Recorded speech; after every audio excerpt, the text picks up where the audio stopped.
Ayun mga kaisip, ngayon na pupunta tayo ngayon ng Malabon. Nag-opening na nga pala yung ginawa ang koron dati na restaurant. So ngayon pinapupunta tayo ngayon at may pinagagawa sa atin. Sakto naman na-move yung gagawin natin dun sa Bulacan. So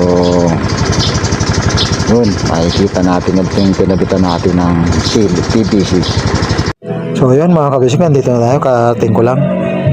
Medyo tinanghali tayo. So yun, papasok ko tayo sa loob kabisik, yun no.